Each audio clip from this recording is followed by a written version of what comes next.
Hello everyone. इस video के माध्यम से हम ये जानने की कोशिश करेंगे कि डिस्टेंस और डिस्प्लेसमेंट में क्या डिफरेंस है। बहुत सारे बच्चों को कन्फ्यूजन होता है डिस्टेंस और डिस्प्लेसमेंट में, तो आज हम इस चीज़ को जानेंगे।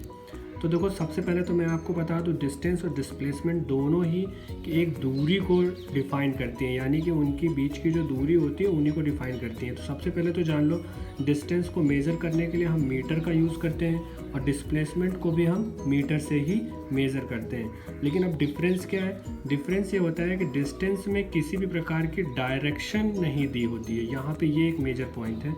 लेकिन डिस्प्लेसमेंट में एक डायरेक्शन होती है, यानी कि जो इनिशियल पॉइंट से फाइनल पॉइंट तक जो कोई भी चीज़ अगर गई है तो वो एक डायरेक्शन के साथ होगी, तो वो होगा जो है डिस्प्लेसमेंट। अब इसका फ़र्क क्या होता है? देखो, इसको हम दो एग्जाम्पल से समझेंगे। सबसे पहला एग्जाम्पल हम ले लेते हैं। अगर कोई चीज़ जो है ए से बी पॉइंट तक जा रही है, अब ये मान लो ये ए पॉइंट है और ये बी पॉइंट है और ये दोनों के बीच की दूरी 5 यूनिट है, तो ऐसी कंडीशन पे आप क्या लिखोगे? इसकी डिस्टेंस कितनी है, तो आप डिस्टेंस इसकी लिख दोगे, डिस्टेंस है 5।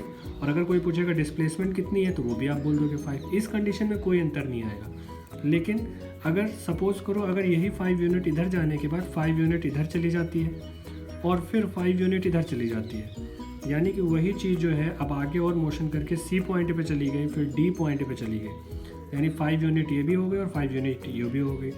अब आपसे कोई पूछेगा कि ए से डी तक जाने में, उस ऑब्जेक्ट को ए से डी तक जाने में कितनी डिस्टेंस ट्रैवल करनी पड़ी, तो आप बोलोगे 5 यहाँ से यहाँ, 5 यहाँ से वहाँ, 10, और ये हो गया 5, यानी टोटल 15 यूनिट की डिस्टेंस इसको ट्रैवल करनी पड़ी। लेकिन अगर आपसे कोई पूछेगा ए से डी तक डिस्प्लेसमेंट कितना हुआ, तो डिस्प्लेसमेंट के लिए आपको ये पूरी यूनिट ट्रैवल जो करी गई है इसको काउंट करने की ज़रूरत नहीं है। आप इनिशियल पॉइंट से डायरेक्टली फाइनल पॉइंट को देखोगे, तो आप देखोगे इनिशियल पॉइंट से डायरेक्टली फाइनल पॉइंट एक्चुअली में 5 यूनिट दूर है। यानी आप ये कह सकते हो कि सेकंड केस में जो है, सेकंड एग्जांपल में जहाँ पे डिस्टेंस 15 यूनिट की हो रही है, वहाँ पे भी डिस्प्लेसमेंट कितनी हो जाएगी? 5 यूनिट। ठीक है, तो यानी यहाँ से आपको समझ आ गया होगा कि डिस्प्लेसमेंट जो है वो डायरेक्टली किस दिशा में है वो चीज़ उस पर डिपेंड करती है, ना कि पूरी टोटल ट्रैवल डिस्टेंस पर डिपेंड करती हो। इसका एक और एग्जांपल हम ऐसे देख सकते हैं। मान लो कोई सर्कुलर पाथ है।